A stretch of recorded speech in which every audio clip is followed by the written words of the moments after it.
Muito obrigado, meu irmão. Eu quero saudar cada um que está nos assistindo nessa noite com a paz do nosso Senhor e Salvador Jesus Cristo.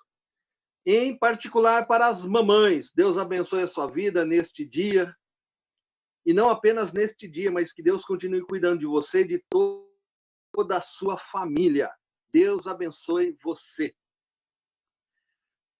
Hoje de manhã, quem assistiu, quem participou da escola dominical, viu lá que nós conversamos sobre a prática do exercício da vida cristã, especificamente, o desenvolvimento da nossa salvação. Esse era o tema da aula, ministrada pelo presbítero Marcelo. E eu, pastor Gerson Marcelo, nós não conseguimos chegar ao fim e tratar de uma expressão que constava na aula da escola dominical. E essa expressão era a graça barata. Graça barata. Mas, antes da gente falar do tema, que o tema não é graça barata não, tá bom? Antes da gente falar do tema, antes da gente entrar nesse tema, eu só estou lembrando porque algumas pessoas já me cobraram hoje à tarde aí pelo WhatsApp que história era essa que tinham lido. Então, vamos conversar sobre isso. Mas antes eu quero convidar você a ler um texto. Ele se encontra lá no livro dos Gálatas, capítulo 6, verso 17. É um texto bem curtinho, tá bom? Olha lá, Tiago, comigo. Vamos mudar de câmera, Tiago. Graça preciosa ou graça barata? Esse é o nosso tema que a gente vai conversar. Mas o texto é o seguinte, Gálatas 6, 17. Sem mais, que ninguém me perturbe, pois trago em meu corpo as marcas de Jesus. Sem mais, que ninguém me perturbe, pois trago no corpo as marcas de Jesus. Gálatas 6, verso 17. Você pode perguntar assim, puxa, pastor, mas o que esse texto tem a ver com graça barata, com o tema que o senhor falou antes do combinado com o Tiago? O que isso tem a ver? Né? Então, para a gente entender um pouquinho, meu irmão, eu só vou contextualizar a carta às igrejas da Galácia. Tá? A carta às igrejas da Galácia, Paulo escreve porque as igrejas que ele tinha ensinado e ministrado, pregado, evangelizado na sua viagem, em uma de suas viagens missionárias, agora ele recebeu a notícia de que haviam judeus cristãos, se diziam cristãos, estavam então passando por essas igrejas e dizendo o seguinte: olha, é verdade que para a gente ser salvo, para a gente chegar no reino dos céus, nós precisamos de Jesus. Mas também precisamos da circuncisão. E você que conhece um pouquinho, sabe que a circuncisão é um ato do judaísmo. O menino, no seu 8º dia, tem a pele do prepúcio retirada. Então, ele recebe no seu corpo de que ele faz parte do povo de Deus, do povo judeu. Então, esse grupo de pessoas que falavam da salvação, mas acrescentavam, então, essa questão da circuncisão, percorriam as igrejas levando essa heresia. Falando, olha, para ser salvo, crer em Jesus, mas também a questão da circuncisão. E Paulo escreve, então, a carta às igrejas da Galácia, né, dizendo que não, que apenas e tão somente pela graça nós somos salvos. Pela graça somos salvos. Tá?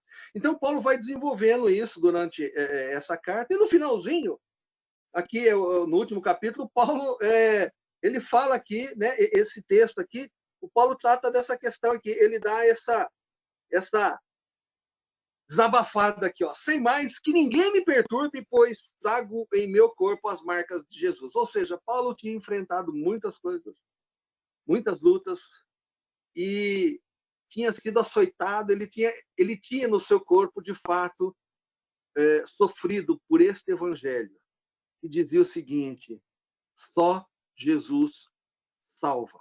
Presta atenção. Só Jesus salva. E salva de que maneira? De maneira graciosa, sem custo nenhum. Sem custo nenhum. Na carta aos Efésios, capítulo 2, versos 8 a 10, Paulo diz pela graça sois salvos, e isso não vem de vós, é dom de Deus, né? Não vem de obra alguma que o ser humano faça, para que ninguém fique se vangloriando das suas obras para obter a salvação. Então, a salvação, ela vem apenas e tão somente, ela é um ato exclusivo da graça de Deus. Recebemos a nossa salvação pela graça. E a graça também, ela é um tema recorrente aí, principalmente na questão da reforma protestante, né? Tem um filme até muito interessante para você assistir dessa época, chama-se Lutero, tá? É um filme muito interessante, que ele, se você não assistiu, não tem uma noção do que foi a reforma protestante, com esse filme você vai ter, é muito interessante. Assista. Hoje, por questão dessa pandemia, muitos desses canais de televisão, o canal de streaming, né, eles estão liberando esses filmes para que a gente possa assistir graciosamente, sem custo nenhum. Então, assistindo esse filme Lutero, você vai entender um pouco o que foi a reforma protestante. E um dos pontos da reforma protestante foi o sola gratia, né? Somente a graça de fato restaura o relacionamento entre o homem pecador e Deus. Somente pelo ato de Jesus na cruz, pela sua morte e sua ressurreição, é que o pecado que nos leva para o inferno é pago, e assim nós somos restaurados no relacionamento com Deus. Muito bem, meu irmão. Agora, que história é essa? Que história é essa? Então, o nosso tema hoje é, eu já falei, mas não sei se o Tiago pôs, então ele vai colocar agora, ele vai pôr graça. 2 pontos. Preciosa ou barata? Graça. Preciosa ou barata? Então, eu quero conversar com você e eu quero começar falando da tal da graça barata. Poxa vida. Pastor, mas essa expressão graça barata aí, ela não se contradiz? Ou seja, se algo é barato, mesmo que seja barato, custou alguma coisa. E a palavra graça, a expressão graça em si, traz absolutamente a ideia de sem custo algum. Então, explica esse negócio aí. Como é que pode algo assim ser graça e ser barato e ter custo? Essa expressão, ela nasceu de um pastor. Eu vou falar um pastor alemão, mas aí você vai pensar que é aquele capa preta, né? Não é desse que eu estou falando, não. Mas é um pastor teólogo alemão, né? Eu vou falar o nome dele aqui, eu não sei se eu vou acertar a pronúncia, tá? Você não precisa depois querer me corrigir, não, porque eu já sei que alguma coisa vai sair errado aí. Mas o Dietrich Bonhoeffer, olha só que nome difícil de falar. E eu ainda tenho um probleminha com TR, DR, então esse nome aqui é o caos. Ele nasceu em 4 de fevereiro de 1906, numa cidade que eu não ouso pronunciar, mas morreu em 9 de abril de 45 em Berlim. E sabe como ele morreu? Enforcado. Esse homem, esse pastor, ele morreu enforcado. Antes de começar a Segunda Guerra Mundial, ele estava nos Estados Unidos, e com o prenúncio da guerra, a iminência do início da guerra, a Alemanha, o seu país. Lá ele tinha o seu rebanho, a sua igreja que ele dirigia, um seminário que ele era responsável. Ele era um pastor luterano, mas depois fundou um outro ministério que eu não me lembro agora do nome, tá? Mas ele é de origem luterana, então, pastor luterano. E lá ele vai porque ele entende que o verdadeiro cristão tem que tomar posição diante de tudo que acontece ao seu redor, na vida. E ele, nessa situação de guerra, nesse contexto do nazismo, daquilo tudo que começa a acontecer na Alemanha, esse pastor, com o risco da sua própria vida e da sua própria segurança, e eu já te adiantei que ele morreu enforcado em 45, ele coloca, então, ele começa a se colocar diretamente contrário àquela política, aquela ditadura que era o nazismo, né?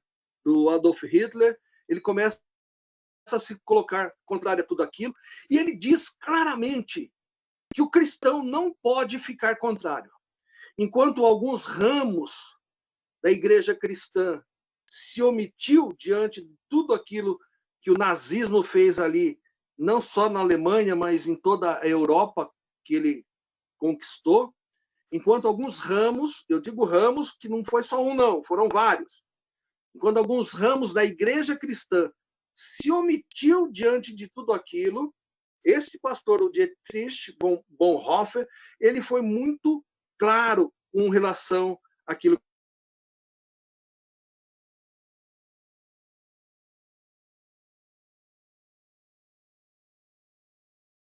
dadas. Esse pastor começa a escrever sobre o que é ser cristão, escrever sobre o contexto das igrejas cristãs da época, e ele, então, ele cria essa expressão, graça barata. E o que é, então, resumidamente, essa graça barata que este pastor, esse teólogo, criou lá em meados de 43, 44? Essa graça barata não tem a ver com a graça salvífica de Deus, tá bom? Quando eu digo graça salvífica, olha que nome, né? Olha que coisa. É aquela graça que Deus, é aquele ato de Deus, sem custo para nós. Nós não tivemos custo algum.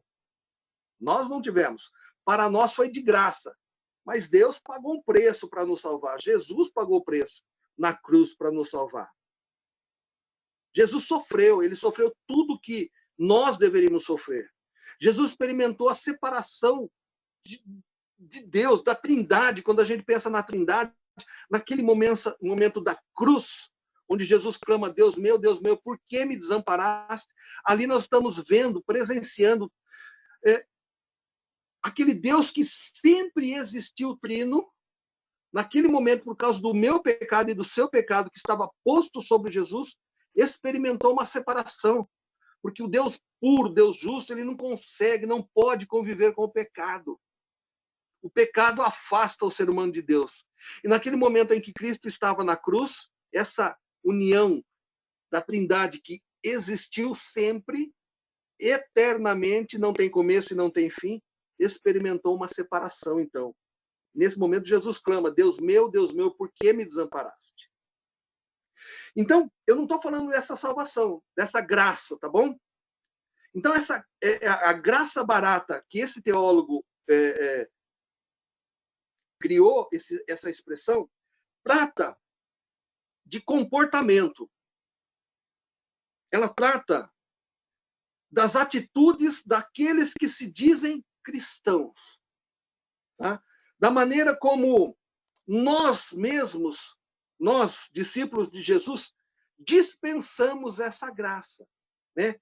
Ou seja, é a pregação sem falar de perdão e arrependimento. Eu não sei se você já viu por aí pregações onde se passa o tempo todo falando de absolutamente todas as coisas, menos falando de perdão e de arrependimento. Como é que eu posso anunciar a graça de Deus? Como é que eu posso anunciar a graça em Cristo Jesus e não falar de perdão e de arrependimento? Não existe isso. Há um comportamento desse tipo, e olha que interessante, né? O Dietrich Bonhoeffer já estava vendo isso lá em 1942, 43, ele já estava presenciando isso naquelas igrejas que se diziam cristãs e estavam absolutamente silentes ante a tudo que o nazismo estava fazendo naquela guerra, e especialmente contra o povo judeu e um pouco mais contra o povo russo. As igrejas cristãs estavam silentes diante de tudo isso, alegando neutralidade nessa questão do combate ali. Ele não, ele começa a falar, ele começa a pregar, e ele começa a dizer como é que pode alguém se dizer cristão, falar de perdão e não ter, e não falar de perdão e não falar de arrependimento. Como é que pode alguém ser batizado, se sujeitar ao batismo, a receber publicamente este ato e não ter uma disciplina em sua vida? Uma disciplina na sua prática, no seu comportamento diário. Como é que pode alguém fazer isso? Como é que pode alguém se dizer batizado? Como é que alguém pode se dizer cristão e ter esse comportamento? O Dietrich falava que graça barata é a ceia do Senhor sem confissão de pecados. É aquele que vai à ceia, participa da ceia e não confessa o seu pecado. Não diz para Deus, eu pequei, eu errei, eu quero pedir perdão. Então, essa alcunha, né, usada aqui pelo Dietrich de... alcunha não, né? Mas esse termo de graça barata, é isso, é o cristão, é aquele que se diz cristão e tem um comportamento na prática totalmente adverso. Graça barata é a graça onde não há discipulado, onde não há santidade, onde não há crescimento, onde não há mudança. Como é que alguém pode se dizer cristão e não recolher o imposto que deve? Como é que alguém pode se dizer cristão e não negar-se a si mesmo e carregar a cruz, como Jesus falou? Essa é a graça barata que o Dietrich tanto se opõe. E por causa disso, meu irmão, ele experimentou. A sua igreja foi fechada, a igreja onde ele era pastor, claro. O seminário onde ele era o responsável, o diretor, foi fechado. E o Dietrich, ele tomou isso tão profundamente na sua vida, onde ele não conseguia admitir que o cristão ficasse na sua vida sem viver, sem colocar em prática, sem se envolver com os valores do reino. A ausência de compromisso. E quando a gente olha para essa expressão usada por esse teólogo, quando a gente olha para os nossos tempos hoje, meu irmão, minha irmã, que loucura!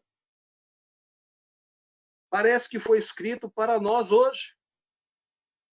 Parece que foi escrito para os nossos dias. Quantas e quantas pregações onde não se ouve falar do nome de Jesus, da cruz de Jesus, do sacrifício de Jesus, do arrependimento. A gente ouve falar que nós somos filhos do rei, que temos direitos, que podemos pedir para Deus, alguns ao cúmulo de dizerem que podemos exigir de Deus. E o pior, somos aqueles que não leem a Bíblia, não se esforçam nesse sentido e acabam, então, aceitando integralmente o que lhes é dito nas mensagens, na internet, no rádio e aonde for. Essa é a graça barata, que não há nenhum compromisso com o reino de Deus. Essa é a graça barata, onde se olha para o indivíduo e não vê nenhuma transformação de comportamento, de atitude. É disso que esse pastor, esse teólogo, fala quando ele usa esse termo graça barata. Por isso daí dá essa impressão de incongruência de palavras, né? Graça e barata. Barata, né? Por mais que por menos que tenha custado, custou alguma coisa, né? E graça não. Graça é algo que nos é dado totalmente sem nenhum custo. Mas então ele vem com esse termo e ele traz para a gente hoje. Isso é com relação a nós, o nosso comportamento. Os valores do reino passam absolutamente longe disso. Aqueles que gostam desse tipo de graça, que têm esse tipo de fé, amam o capítulo 11 do livro de Hebreus. Mas amam do verso 1 ao 35. Porque se você ler, e eu digo se, porque eu não tenho certeza se todos vocês vão pegar a carta aos Hebreus e ler o capítulo 11. Seria muito interessante se vocês fizessem isso. Então, se você ler dos versos 1 a 35, você vai perceber que nesse pedaço, o autor registra aqueles homens, aquelas situações em que os servos de Deus enfrentaram problemas, mas saíram vitoriosos. Então, vai falar, por exemplo, daqueles jovens judeus que foram levados para a Babilônia e diante da estátua de Nabucodonosor, se negaram a se ajoelhar, foram jogados no fogo e no fogo caminharam. O autor lembra desses jovens. Olha que vitória maravilhosa, que fé grandiosa, que venceu o fogo. Uma fé que abriu o mar, né? Na passagem lá de Moisés, saindo do Egito, indo para a Terra Prometida. Quem gosta da graça barata, gosta muito desse trecho. Porque nesse trecho fala e mostra daqueles que enfrentaram problemas e saíram vitoriosos dos problemas pela ação de Deus. De Deus. Mas graças a esse Deus maravilhoso, meu irmão, minha irmã, existe um outro termo que foi usado, e aí eu não sei quem foi que lançou esse termo pela primeira vez, mas é a graça preciosa. E o que é a graça preciosa? Esse é o segundo ponto do nosso tema. Graça preciosa. A graça preciosa, ela domina a vida daquela fé que é fundamentada não apenas em Hebreus 11, de 1 a 35, mas também do 35 até o final. Por quê? Porque nesse final de capítulo 11 da carta aos Hebreus, fala daqueles que, também servos de Deus, foram cerrados ao meio. Meu irmão, você consegue imaginar essa situação? Alguém que foi executado, que foi torturado, sendo cerrado ao meio, enfrentando os leões na arena. Quantos e quantos cristãos, servos de Deus, discípulos de Jesus, enfrentaram o problema, mas a conclusão da sua vida foi o quê? A morte. Física, pelo menos, né? Aqueles que enfrentaram o fogo, foram queimados e morreram. Essa é a graça preciosa. É aquele discípulo de Jesus que assume na sua vida os valores do reino. Ele é pecador, como todos. Ele enfrenta as suas dificuldades, como todos. Mas os valores, o que ele luta na sua vida para viver, para colocar em prática, são aquilo que são os valores que nós chamamos os valores do reino. Amar o próximo como a nós mesmos. Desejar para o outro aquilo que nós desejaríamos para nós. Amar Deus sobre todas as coisas. Como a gente comentou hoje, aprender de Jesus, ser manso e humilde de coração. Quantos cristãos arrogantes a gente vê nos dias de hoje, né? Levantam a voz e gritam e chacoalham o braço. Mas Jesus fala para a gente aprender a ser manso como ele, a ser humilde de coração. Esses são os cristãos que, de fato, vivem essa graça preciosa, que o valor pago pela nossa salvação foi feito por Jesus na cruz do Calvário. A graça preciosa inclui na vida do cristão, da igreja, a cruz de Cristo. O negar-se a si mesmo, abrir mão dos seus próprios desejos e sermos servos de Jesus.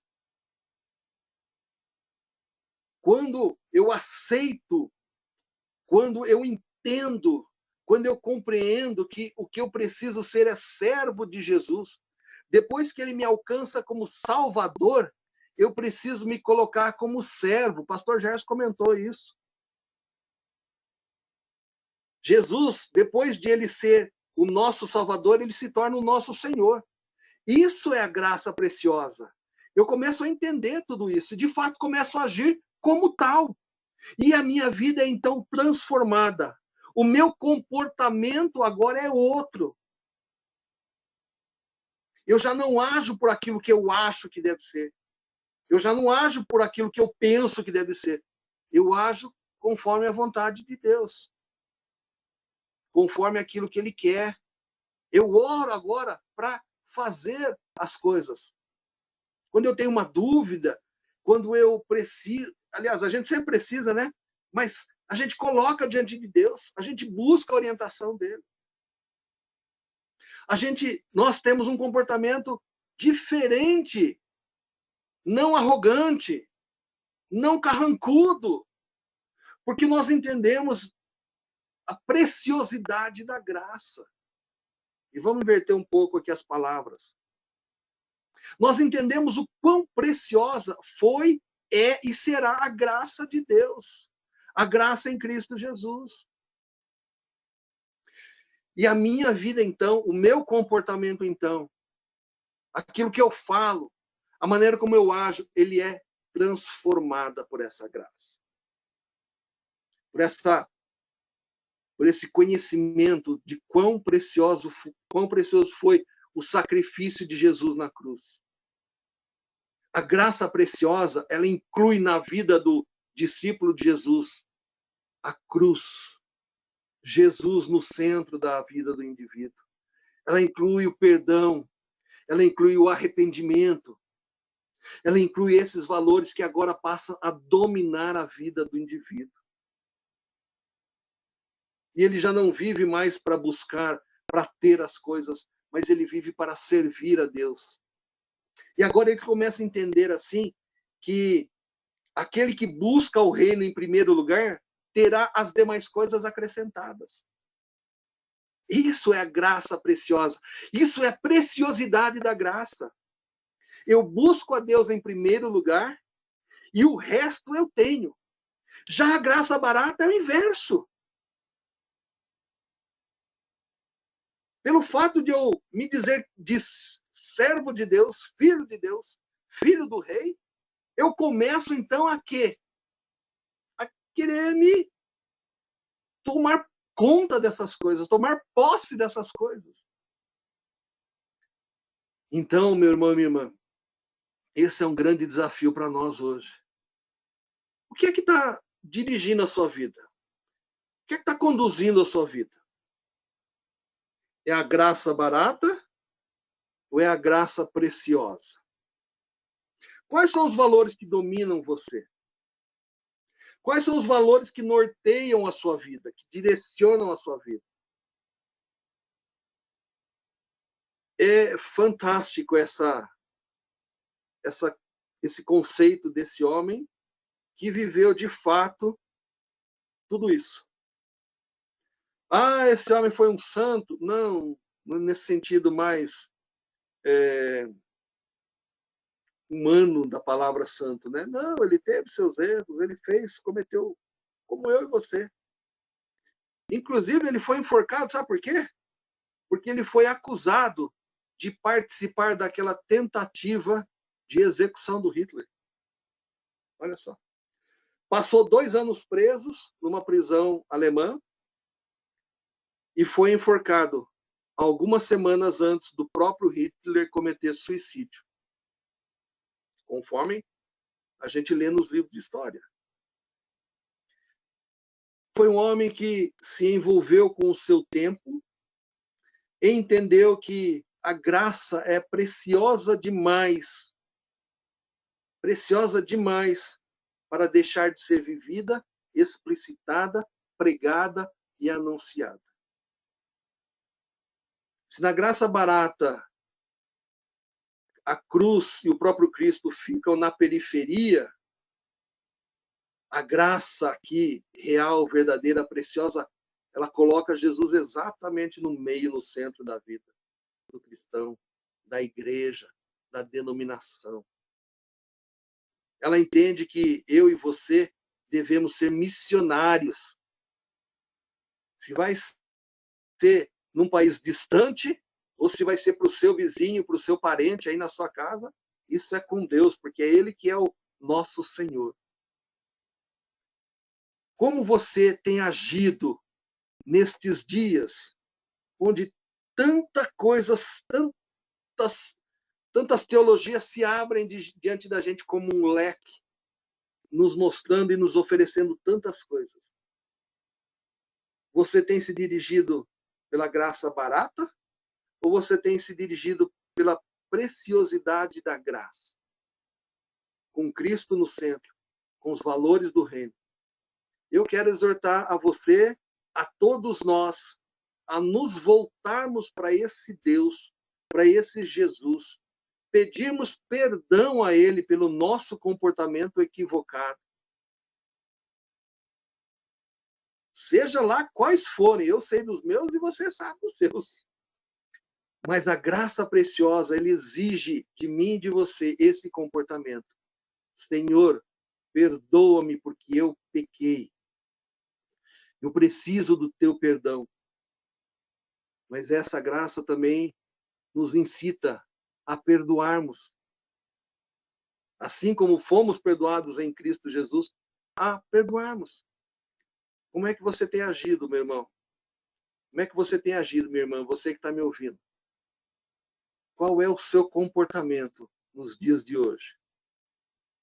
Mesmo dentro da nossa casa, mesmo restrito à nossa movimentação por aquilo que estamos enfrentando, o que é que você tem feito?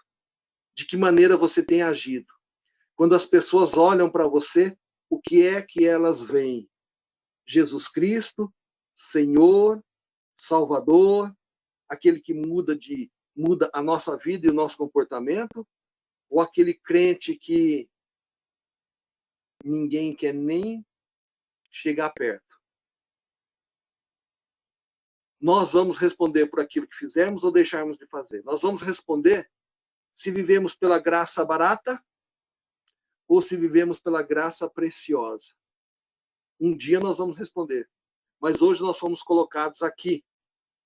Eu ia falar Campinas, né? Mas de repente você está aí tão longe daqui de Campinas. Mas nós fomos colocados onde nós estamos hoje, para que de fato sejamos testemunhas fiéis dessa graça preciosa que transforma a vida do ser humano. Fale sobre Jesus. Fale sobre o seu perdão. Fale do relacionamento que há com Ele e com Deus através da cruz do Calvário. Fale que é preciso abrir mão de muitas coisas, mas ao mesmo tempo fale que Ele nos dá coisas maravilhosas quando nós buscamos o reino em primeiro lugar. Fale que Ele sabe das nossas necessidades. Ele nos dá, no plano dEle, na hora dEle, tudo aquilo que precisamos.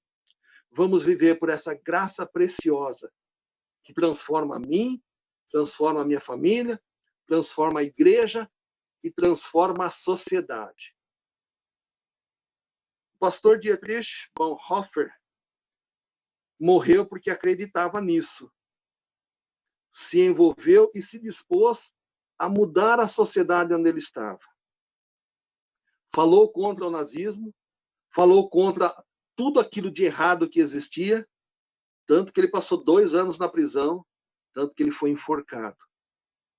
Que nós também sejamos um instrumento de mudança aonde nós estivermos, para que o Deus da graça seja de fato anunciado. O Deus da cruz seja anunciado. O Deus da salvação e da vida em Jesus seja de fato anunciado. Meu irmão, minha irmã, você que está me ouvindo, está nos ouvindo, que Deus abençoe a tua vida. Que o Espírito Santo fale e trate com você. Que você de fato possa entender a preciosidade da graça em Cristo Jesus. E juntos possamos de fato testemunhar dessa salvação. E que este povo chamado de cristão, verdadeiro, fiel, que sabe o valor da graça, o quanto custou para Deus e para Jesus, e que nós recebemos absolutamente sem custo algum, que nós possamos crescer cada vez mais para a honra e para a glória do nome do nosso Deus. Amém. Deus te abençoe e te dê uma semana imerso nessa graça, tá bom? Nesse instante eu quero passar a palavra para o pastor Gerson. Deus te abençoe, meu irmão.